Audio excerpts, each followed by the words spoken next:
CFB Paint back for another week recap. We're recapping week 6. Huge week in terms of upsets and unexpected results. So we'll get through that. We'll also preview week 7, talk through our best bets.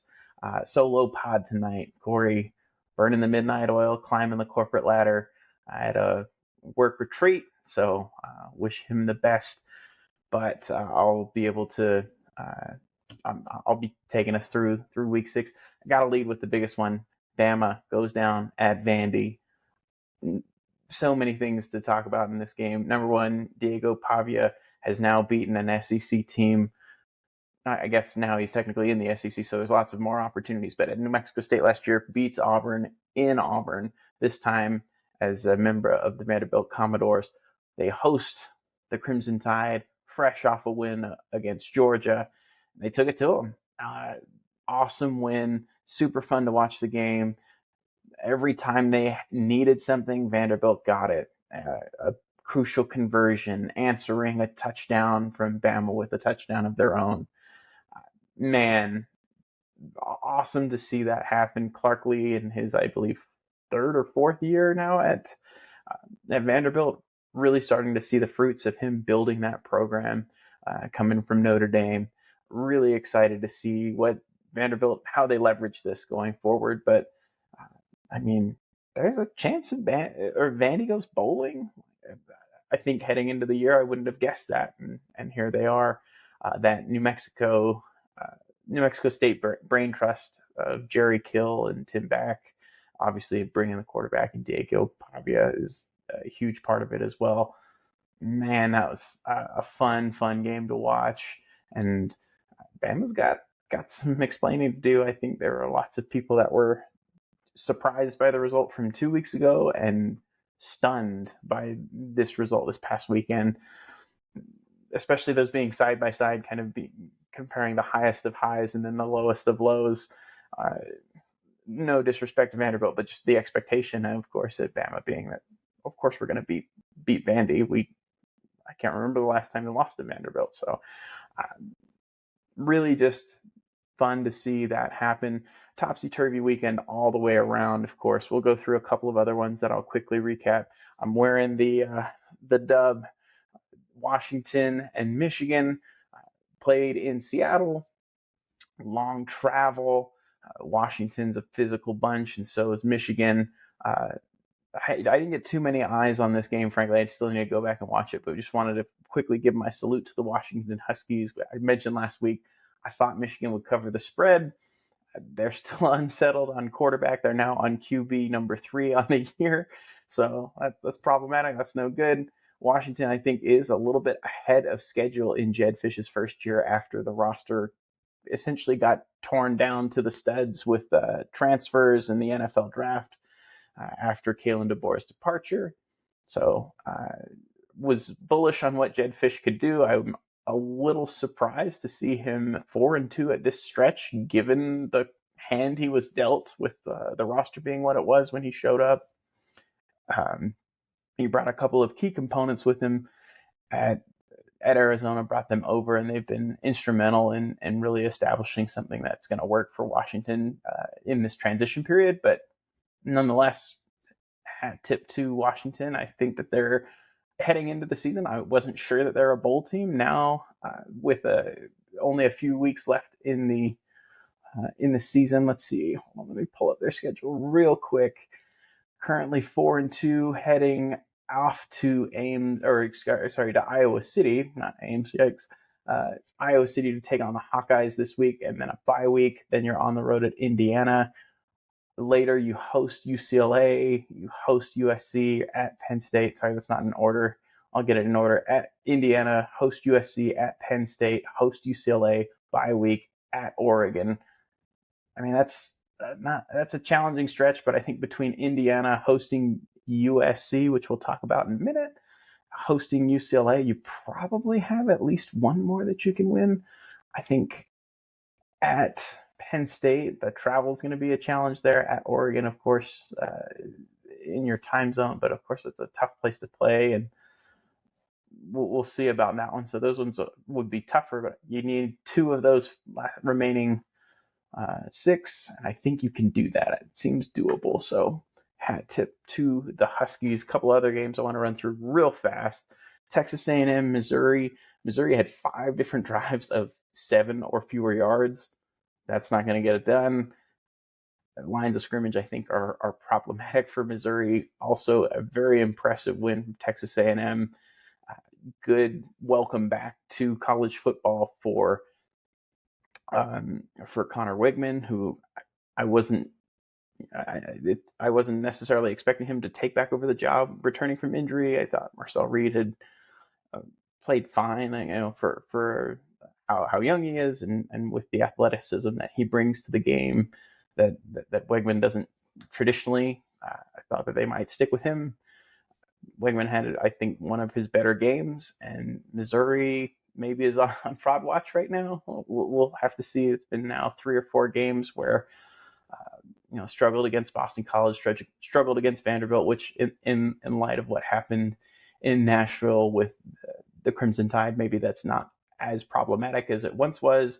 Nonetheless, Missouri, I've got a raised eyebrow when looking at the Missouri Tigers going forward. We wanted to call that out. Texas A&M, that's a really, really big win. A couple of other things that I thought were of note on the weekend. Army Navy, both 5-0.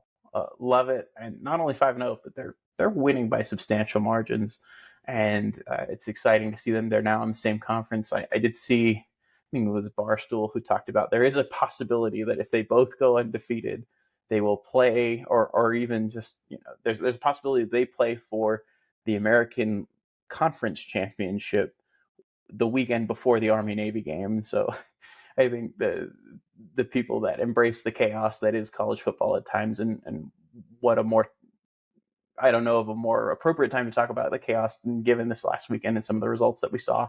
But how funny would it be to see them face each other for the conference championship and then face each other for presumably the Commanders in Chief trophy, as Air Force has kind of had a step back from where they've been in the last little bit with Troy Calhoun as head coach. So nonetheless, exciting to see both the service academies, I guess 2 of the 3 service academies, really, really turning the ship around right.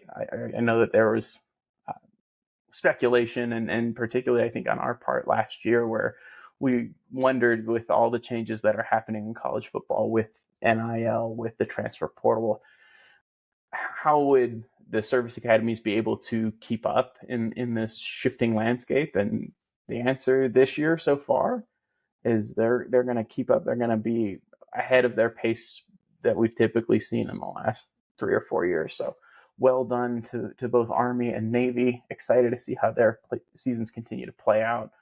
A couple of other games I wanted to cover. USC, Minnesota.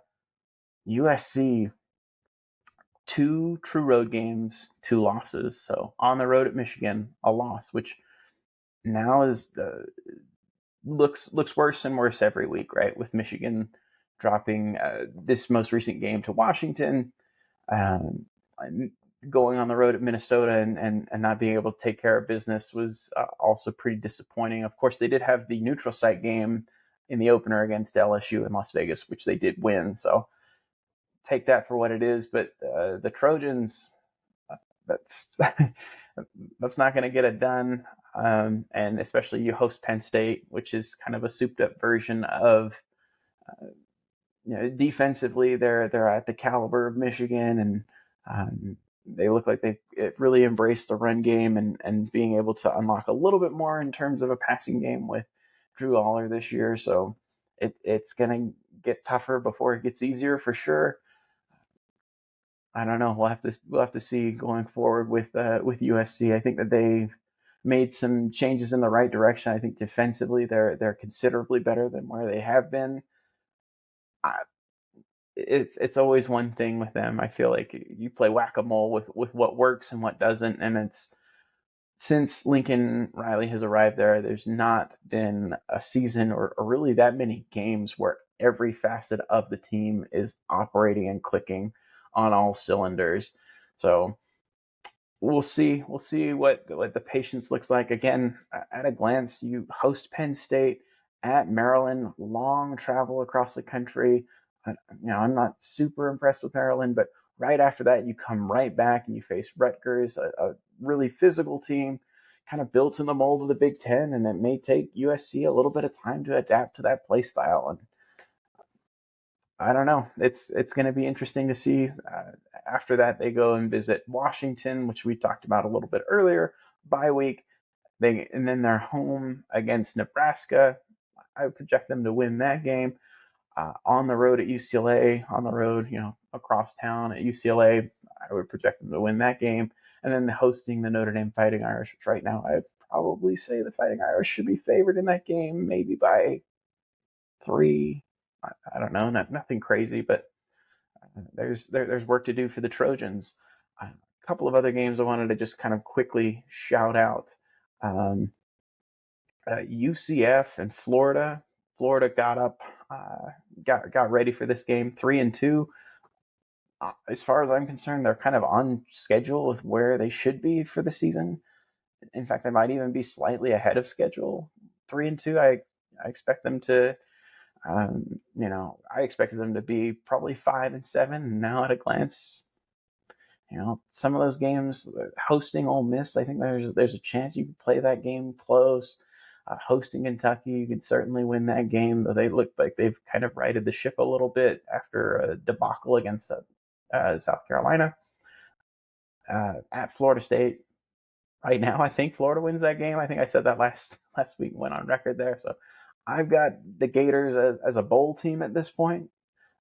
And UCF could not run the football, which is their calling card with Gus Malzahn and KJ Jefferson and RJ Harvey. And they have Penny Boone. That's kind of what they're built to do, but they could not really run the football against the Gators. I don't know if that bodes well for UCF. That's 2 straight games where they really haven't been able to successfully run the football, going back, considering they were facing Colorado 2 weeks ago and now the Gators this week. There's work to be done in Orlando. Let's see. I think I had 1 or 2 others I wanted to quickly cover. Oh, Cal Miami. How can we not talk about Cal Miami? Great comeback for the Miami Hurricanes. Of course, as a Florida State fan, a little disappointed to see them make that 25-point comeback in the second half. But a couple things I wanted to just kind of say, like I mentioned last week on the pod, I felt like this had all the ingredients of an upset. But I thought that with the wake-up call that Miami got against Virginia Tech 2 weeks ago, that they'd come in prepared. And early on, I think they tried to punch their first 2 possessions. Then Miami goes down and scores, and it feels like, okay, all right, they're settled into the game. They've got a lead. The defense is already starting to really assert itself. And Cal pulled out all the stops. Like, tip my cap to the offensive coaching staff at Cal. They found tendency breakers. They found ways to scheme open runs, open screens, or I guess it was mostly passes, excuse me, but things that look like runs, whether they're off play action or even when there's just sort of a moving the pocket in a way that let Miami's linebackers try and trigger downhill and then toss it out to someone who's either leaking out of the backfield or a tight end. There's some really impressive, not exactly trick plays, but ways to play and break tendencies that I thought were pretty interesting that Cal had. I think they just ran out of bullets, right? They used all of those really kind of dynamite play calls that maybe go against the grain when it comes to their offensive philosophy, and they didn't have anything else in the second half. And that came back to bite them. I think they needed just even another field goal. Of course, they lost by 1, so of course another field goal would have won it. But just another scoring drive at some point would have probably put the game out of reach. Miami scores with, I think, like 26 seconds left or something to take the lead. I do think that the hit on the Fernando Mendoza, the Cal quarterback, kind of a controversial hit with about 3 minutes left, I think, something like that. I do think that was targeting. I'm a little surprised that after review they said no.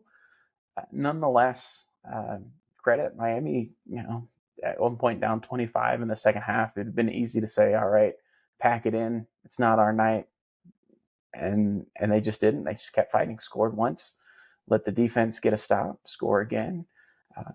and Cal wasn't able to turn it back on offensively. Again, much of their production was on just a handful of throws, so it maybe wasn't necessarily the most repeatable performance from the Cal offense, but I thought they had some really good things schemed up in those plays that allowed for people to get into space, get open, um, have Miami's defense over pursuing.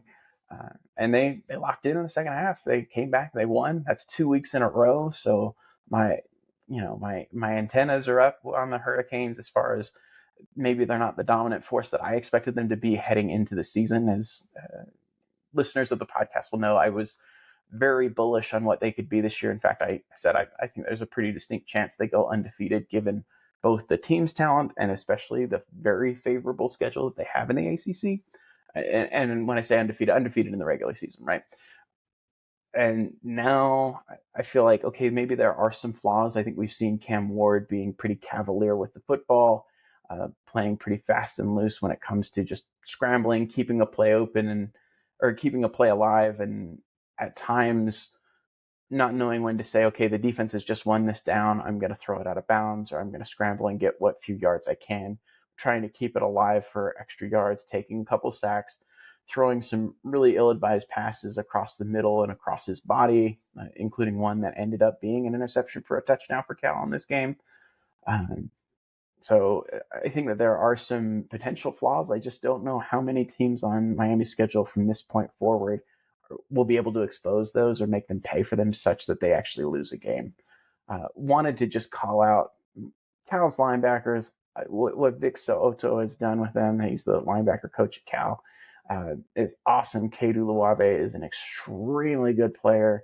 And they played their hearts out and just came up just shy. I also got to salute the crowd. They brought it. I feel like they brought it for a full 24 hours since they had to get up for game day, which was extremely early on the West Coast since it starts, I think, coverage starts at 9 Eastern, 10 Eastern. I don't know. It's been a while since I've watched game day, so I think maybe it starts at 10 Eastern, which would make for a 7 a.m. local time start to that. And of course, the game didn't kick off until, I think, 7:30 local time p.m. So 12 hours before the game even starts. Game day's there. Fans brought it. Salute to them. Really great environment. And the Hurricanes were able to withstand all that. So tip my cap to Miami as well. Let's see. A couple other games I wanted to touch on real quick. Tennessee, the offense is a little problematic.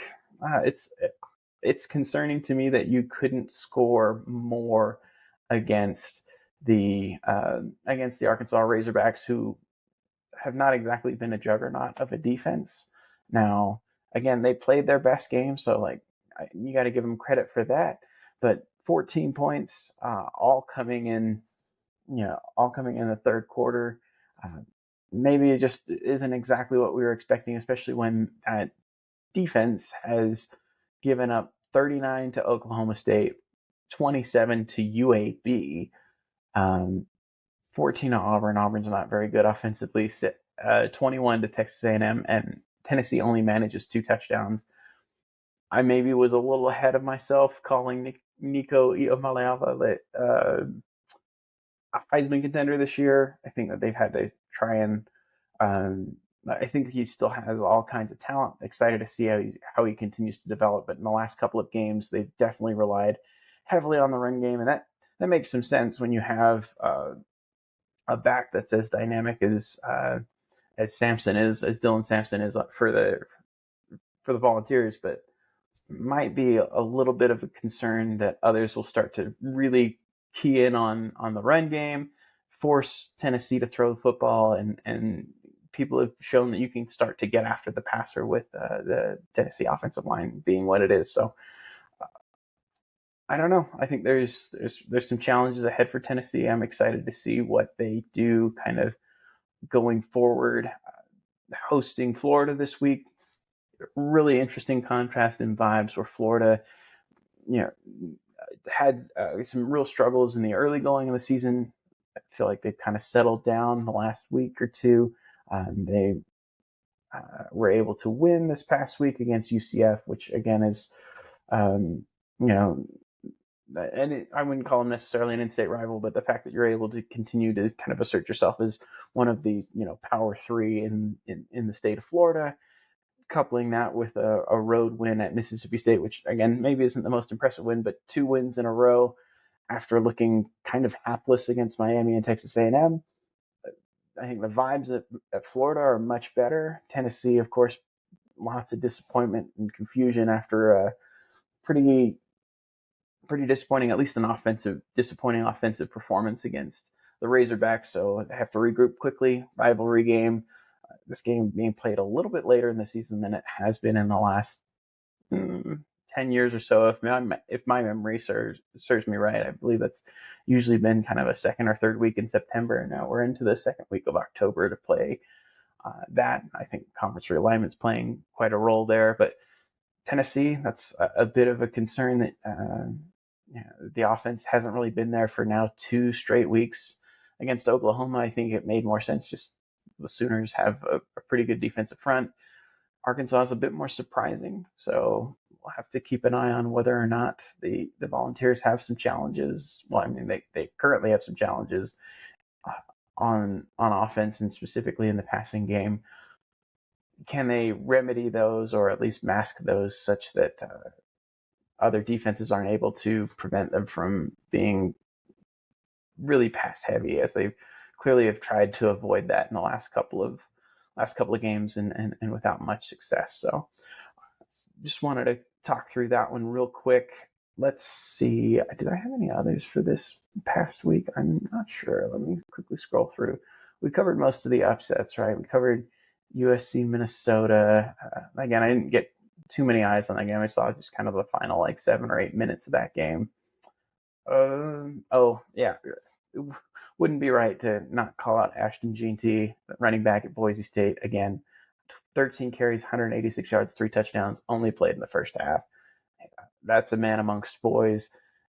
He's a really impressive player. I love that he's getting a lot of buzz for Heisman. I hope that continues because I think he absolutely deserves New York and might deserve the award when it's all said and done. One final thing from last week. SMU 2-0 in the ACC, going on the road, beating Louisville. Of course, beating Florida State at home the week prior. Maybe not that impressive, but SMU's got a pretty favorable schedule going forward in the ACC too. So look out. They could run the table. And then things get interesting with Clemson still being undefeated in conference. Miami again having what appears to be a pretty smooth path to being undefeated the remainder of the season as well. And then it comes down to, I think, ranking. If all three are undefeated and no one, I think it would come down to the highest two in the college football playoff ranking if each is undefeated.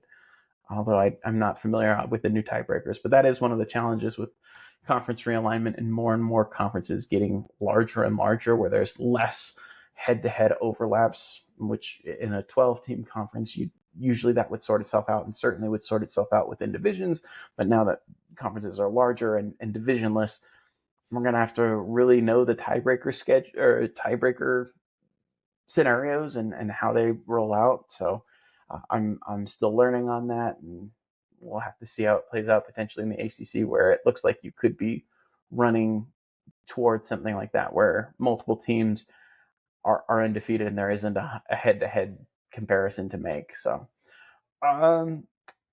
let's spin it forward to I guess maybe we'll get some accountability on the week that was in our picks versus the number. I am currently still 21 and 21. I feel like I keep evening out. Clemson minus 14.5 at FSU. I probably should have put a mortgage on that one. Could have bet the house on it. Boise State minus 26.5 versus Utah State. Yes, that was a winner. I did, like I mentioned before, picked Michigan to cover the 2.5 point spread. They were underdogs at Washington. Washington ends up winning by 10. Salute to the Huskies. They got the job done. So that was a losing bet for me. USC, I said they would cover the minus 8.5 at Minnesota. I even said, I think this is a sucker's bet, but I just believe that they're that much better than Minnesota. Shows what I know.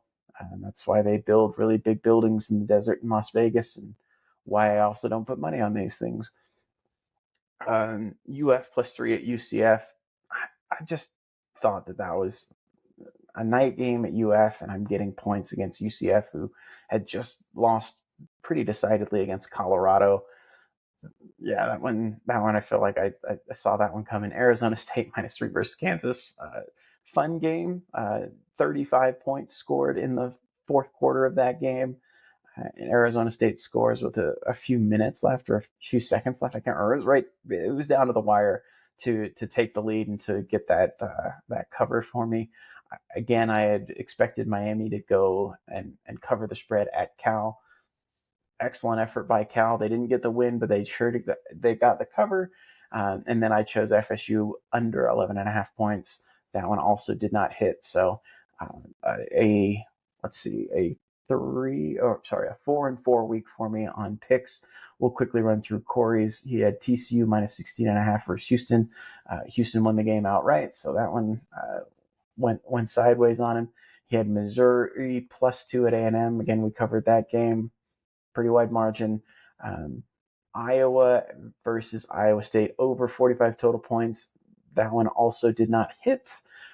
However, his next three that he selected: Ole Miss -9 at South Carolina, Navy -10 versus Air Force, and Army -13 at Tulsa. All were correct. And then his final pick of week 6, NC State -5 versus Wake Forest. Again, was not a winner. Wake Forest actually won that game outright. But on the year, let me do some quick math here. Corey is, let's see, he's 2, 3, 4, 5, 6, 7, 8, 9, 10, 11, 12, 13, 14. He's 15 and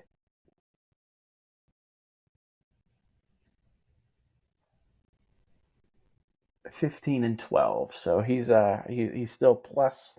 And I will get his picks for this week. I don't have him to share with you here. I think he might just do like a quick YouTube short for our YouTube watchers. So feel free to check in on that. But overall, he's seeing the board better than me. I'm completely even on the week. Let's talk about some games that we are looking forward to in week 7. Again, I think that this is one of those weeks where block your Saturday off is really what I would say. Like basically from noon Eastern till about midnight Eastern, there's something that you're probably going to want to be tuned into. And so the premier games that I'm excited for are Texas, Oklahoma, of course. This is one, it's my dream to go to this game at some point. Oh, my wife and I were visiting Dallas a couple of weeks ago. I think the state fair had just started, and it's just so tempting to just, all right, let's book a weekend. Let's go do the state fair, eat all kinds of delicious fried food, and then watch the Red River rivalry play out in the Cotton Bowl. This year, Texas 14-point favorites. Do we trust that? Last year, of course, I went into that game thinking Texas was going to really take care of business against Oklahoma, and boy, were the Sooners ready for that. And Venables, I think, always has something extra saved in his back pocket as far as like his defensive scheme, and certainly gets his teams to play with maximum effort for these big games. That's been the case here at Oklahoma. It's always been the case with his defenses at Clemson, where they really got up for the big games. And he just knows how to prepare his team and get them in a place where they're playing at their peak during those games where it matters the most. And so Oklahoma's got some real challenges offensively. That there's no getting around that. So I think Texas wins this game. I don't feel really comfortable. If I was to choose a side, I think Texas would cover that spread. I think there's just too much offensive firepower for Texas over the course of a 60-minute game. They'll get enough at bats with. I think Oklahoma might struggle to move the ball, and so they're expect the number of possessions to be higher. Although I don't think they'll necessarily all be like really productive possessions. I don't expect this to be a crazy high scoring game. I think the point total for the entire game is set at 50 or 50 and a half, something in that ballpark. And so I think there will be lots of bites at the apple for Texas to score. I think they take care of enough of those and use enough of those possessions to manufacture points. Yeah, it'll be interesting if Oklahoma can turn this into a defensive slugfest where a special teams play or a defensive score can be the difference. I think they're going to need to. I think they're going to need to muck up this game, especially with a true freshman starting at quarterback, and maybe he started to settle in. This will be now his third game playing, and I think his second start. And gosh, I'm blanking on his name right now. It's always easier to do this with someone else who can Google something when you're thinking of it, and or when you're struggling to think of it, I should say. But I think that there's opportunity for them to potentially, have a wrinkle or two, particularly using his athleticism. That's going to bother me. I'm going to look that up. Give me just a second here. Bear with me. But let's find the name of the Texas quarterback. Excuse me as I look this up during our podcast. But I want to make sure I'm shouting out the right player here for Oklahoma. His name is Michael Hawkins. Okay, I wanted to say Hawkins, but I just didn't feel like that confident in it. Nonetheless, again, he came in relief of Jackson Arnold a couple of weeks ago, and now it's his show, and so it's interesting to see kind of what will come of that. I guess. Sorry. Yeah. Okay, that is correct. So he came in relief of them versus Tennessee a few weeks ago. He started the game against Auburn. Again, not necessarily the most encouraging performance, 10 of 15 for 161 yards. No touchdowns, no interceptions. But now that they've had a bye week to craft a game plan around his specific skill set, maybe they have a wrinkle or two that Texas isn't ready for. So always looking forward to that game. I think that one's one of the marquee ones of the weekend. The other one, and I think it's kind of a shame that they're right on top of each other, is Penn State traveling to visit Southern Cal. Kind of like I mentioned before, Penn State is again is kind of your classic Big Ten team where they're physical along the lines of scrimmage, an incredible rushing attack, and they've I think have unlocked a better level of play from Drew Aller in the passing game. The defense is extremely good. USC returning back to LA, licking their wounds after a road loss against Minnesota. Like I mentioned, it doesn't get easier. It probably gets harder in this first game, but that cross country travel for Penn State, I'm curious to see how it affects them. Fascinated to see that. That's one of the things that with conference realignment, we've talked about some of the things that we maybe aren't preferable or things that we don't maybe aren't serving student athletes as well.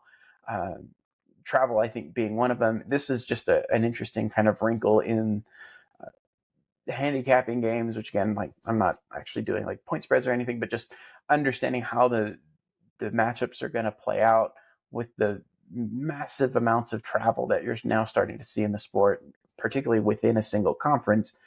It's interesting to just monitor how those trends, like for teams that are traveling in excess of 2,000 miles, like how often are those teams actually winning? How often are they covering the spread? How often are they really being competitive in those games?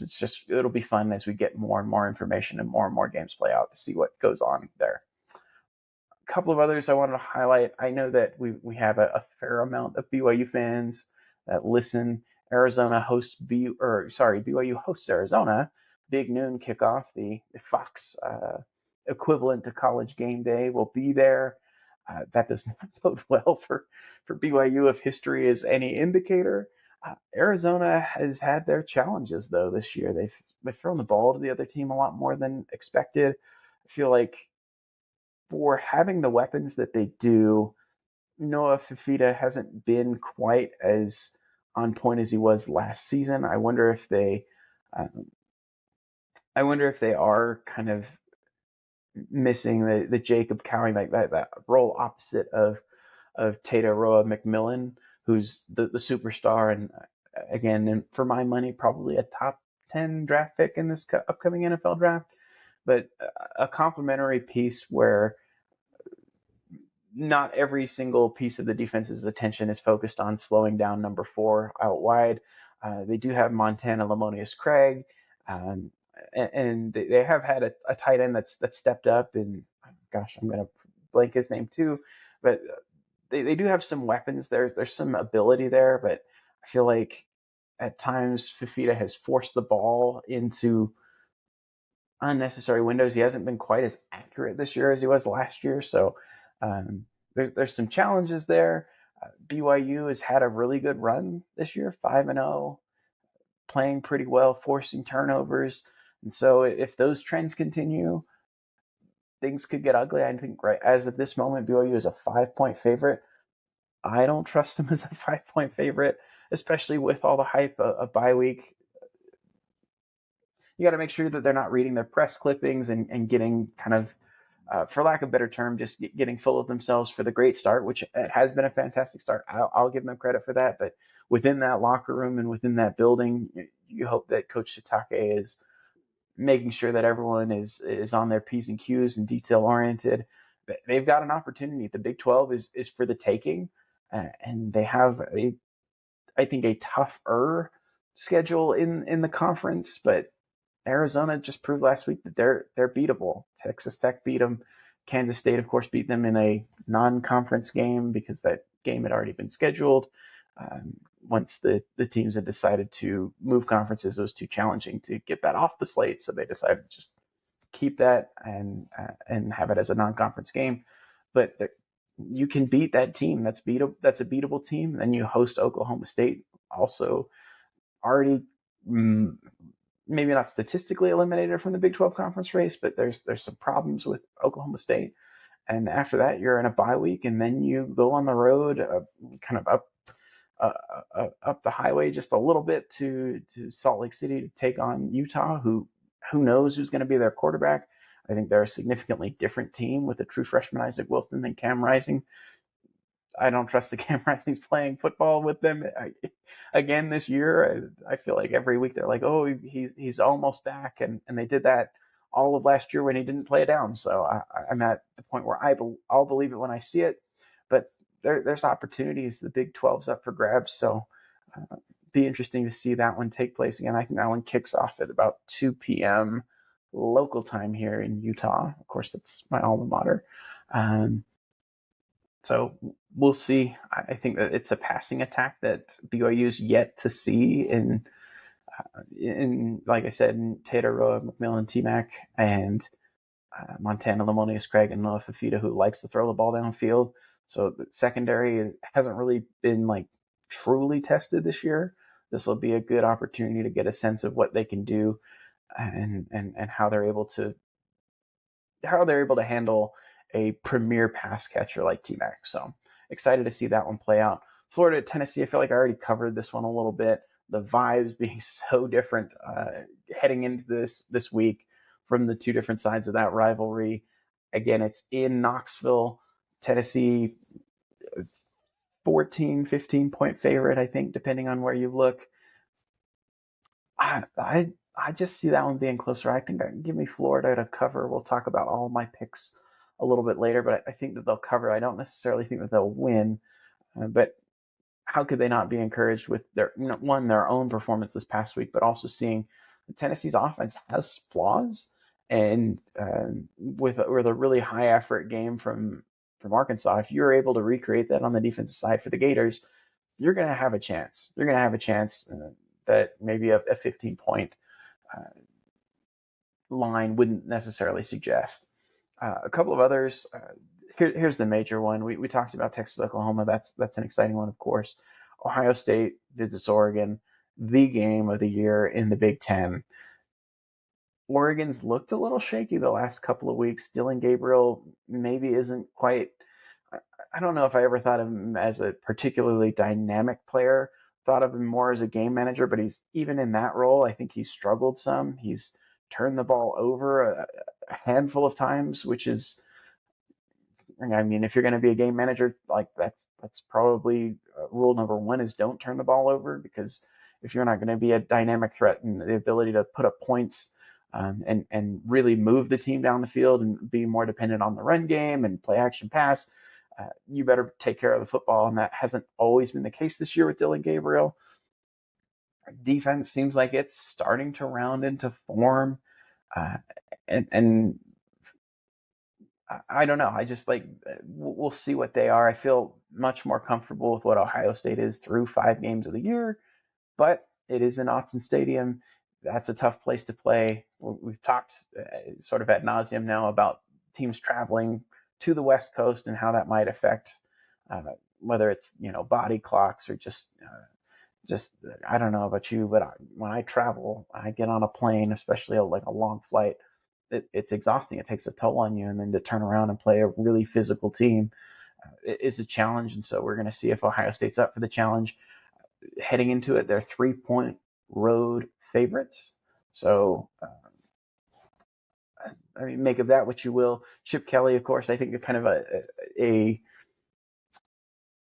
a storyline that people aren't talking about. Like that's sort of the house that Chip Kelly built, right? Like, I mean, Mike Bellotti ahead of him, I think, had a couple of strong years at Oregon, but Chip Kelly is the one that took that from like, oh yeah, they're kind of a fun story to, hey, they're national championship contenders. Of course, that the Michael Dyer game against Auburn in the 2010 national championship probably still haunts him. But going back to his old stomping grounds, I'm sure he would be um, really thrilled to come out with a victory and being back in the role of kind of play caller and really having that as his sole responsibility is interesting, and having a mobile quarterback in Will Howard. We'll see if they run the QB a little bit more, have some new wrinkles that they haven't really had to break out, given the kind of slower start to their schedule, including Iowa, who I thought, they won 35-7 this past week. I thought that they might be a little bit more of a test for Ohio State,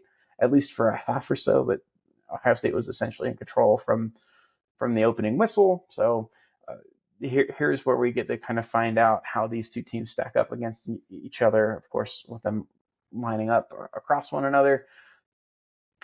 I don't know. It's interesting. When I think about it, it's like, who do I give the game day edge to in Dan Lanning and in Ryan Day / Chip Kelly?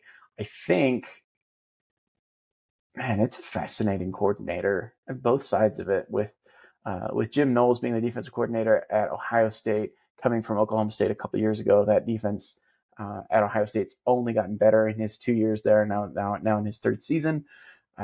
Will Stein being the offensive coordinator um, at Oregon, who had kind of the high flying offenses for the UTSA Roadrunners a few years back.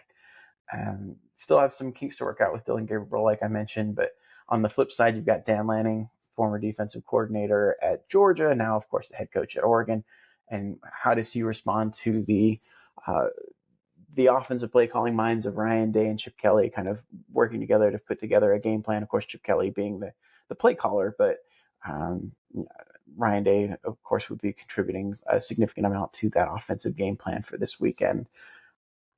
Fascinating game. I don't even know if I know what okay, so yeah, 3-point favorites for Ohio State, like I mentioned, the over under at 53, indicating that that's kind of somewhere in the neighborhood, if I'm doing my math right.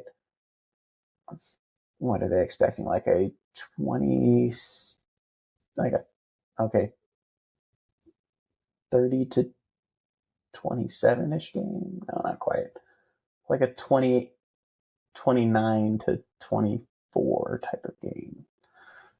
Interesting. Somewhere in that ballpark. My math's not quite right there, but all that to say, that one's the barn burner of the weekend. Really excited to see that one play out. I've got one more that I like for those that are really interested in college football, just kind of for what it is.